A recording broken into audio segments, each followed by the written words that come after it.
La descalificación del otro y el pretender incluso avasallar a ese otro es una expresión muy clara y en México se ha hecho costumbre desde el gobierno federal de la antipolítica como signo distintivo del populismo autoritario, que solo cuando por sus afanes pragmáticos le conviene, llama a la unidad e incluso al diálogo, cuando en realidad frente a una situación como la que estamos viviendo, tener un diálogo es prácticamente imposible en virtud justamente de esa serie de descalificaciones que han provenido de parte del gobierno y en contraste, eso sí, todas las edulcoraciones que ha tenido ese mismo gobierno para los representantes del crimen organizado. Unidad así, exigir unidad así, además con la espada de Damocles que significa si no estás conmigo eres un antipatriota, es el tipo de recursos que tiene el populismo autoritario. Pero ¿qué puede hacer entonces la oposición? ¿Seguir esa misma partitura? ¿Continuar con esa misma dinámica, la que implica entonces el no diálogo? El no exigir, porque en situaciones autoritarias exigir y lograr el diálogo es un logro democrático. De tal manera que en estos momentos sí, estoy plenamente convencido, la oposición debería mostrar algo más que ser comparsa de la polarización que a quien le conviene es al gobierno. Y entonces señalar una agenda de unidad, pero justamente entendiendo que esa agenda de unidad implica el diálogo y el reconocimiento del otro. La búsqueda de aniquilar a ese otro no solo es una enorme ingenuidad, sino completamente imposible y además le facilita, por supuesto, el margen de actuación al populismo autoritario que, como he dicho, se soporta en la antipolítica. Entonces, unidad nacional es el momento en el que valdría la pena que intelectuales, académicos, empresarios, no solo los partidos de oposición, exijan del gobierno una agenda mínima de discusión. En primer lugar, el reconocimiento expreso de que la política de abrazos, no balazos, es y debe ser el punto de partida para la definición de una estrategia en contra del crimen organizado que ha sido sin duda prodigado en sus negocios y en su estela de sangre en todo el país en los últimos años. Junto con ese primerísimo elemento también hay que verificar que el gobierno federal tenga un compromiso en contra de todos aquellos delincuentes, sea quien sea, pertenezcan al partido político que pertenezcan, dentro de las altas esferas del gobierno,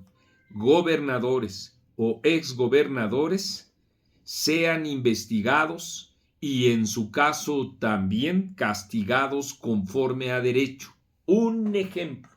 de todo ello, sin lugar a dudas, lo sintetiza y ahí mostraría su voluntad Claudia Sheinbaum, el gobernador Rubén Rocha. Un segundo elemento es el que tiene que ver con la corrupción y la impunidad que se ha mantenido a partir de que este gobierno ha sido omiso, por decirlo menos, frente a situaciones ostensibles, no dichas o expuestas solo por los medios de comunicación, sino también por la Auditoría Superior de la Federación, para emprender una ruta justamente de castigo a los infractores de la ley que han abierto un boquete multimillonario en las arcas del erario. Estoy pensando en estos momentos en Segalmex o en los desvíos multimillonarios, así como digo, multimillonarios, rebasan más de 1,000 millones de pesos los desvíos en el Instituto Mexicano del Seguro Social. También se requiere un compromiso del gobierno por convocar a los empresarios a formar parte de un proyecto económico que implique el incentivo a la producción, pero que también implique el compromiso del gobierno a dejar de estar mamando de esa ubre y dejar también de coaccionar a esos empresarios y de implicarlos en campañas negras mentirosas y difamatorias. Eso es también clave, no que continúen los ataques en contra de distintos empresarios en nuestro país. Me parece fundamental que ahí haya de parte del gobierno un reconocimiento de que por esa ruta es imposible andar. El siguiente elemento es el que tiene que ver con atender el colapso en el que se encuentra nuestro sistema de salud, aunque eso le implique a la presidenta de nuestro país el reconocimiento de que no estamos viviendo en Dinamarca, de que el colapso en materia de salud está lastimando a decenas de miles, no exagero, si digo centenas de miles de derechohabientes en la Ciudad de México, en Sonora, en Veracruz, en Morelos, una situación lacerante que se ha estado convirtiendo en desesperante, y atender eso es fundamental también porque ahí en el combate a la corrupción se podrían encontrar esos recursos que actualmente necesita este sistema de salud nuestro alicaído, lo cual también implica dejar de estar pensando en la solidaridad con otros países, no por mezquindad, sino por la definición de prioridades de que primero está nuestro país, los mexicanos que están sufriendo, que traer aquí a médicos cubanos que en realidad no son médicos y que son delegaciones que se llevan amplísimos recursos a aquella isla.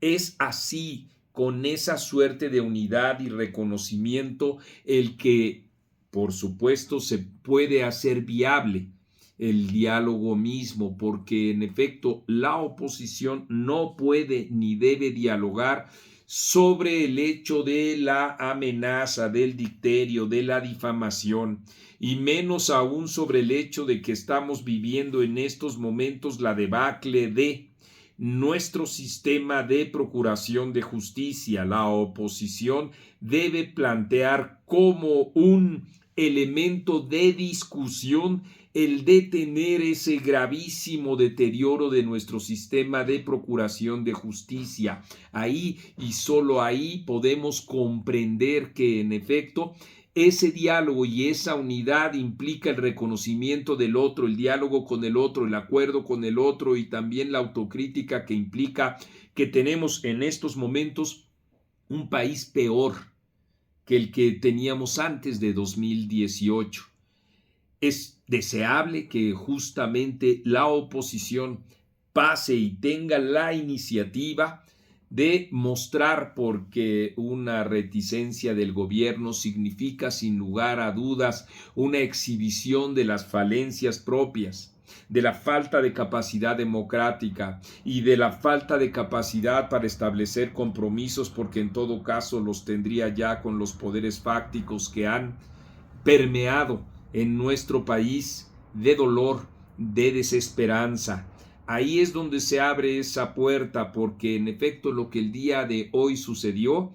es que, más allá de la palabrería del populismo autoritario, es Trump el que ha delimitado ya los quehaceres del gobierno de nuestro país, y también, entre otras cosas, ha exhibido, y con mucho, que a diferencia de lo que había dicho Claudia Sheinbaum, sí se produce aquí en México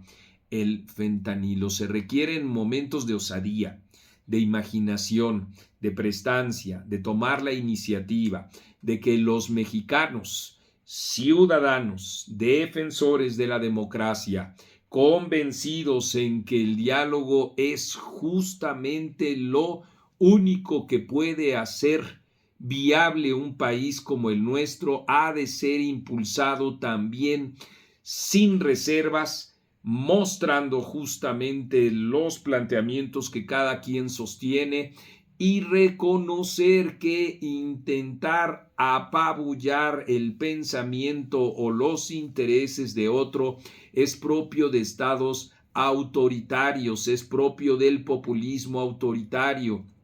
Y ese reconocimiento es básico en estos momentos, en etcétera. Estamos convencidos.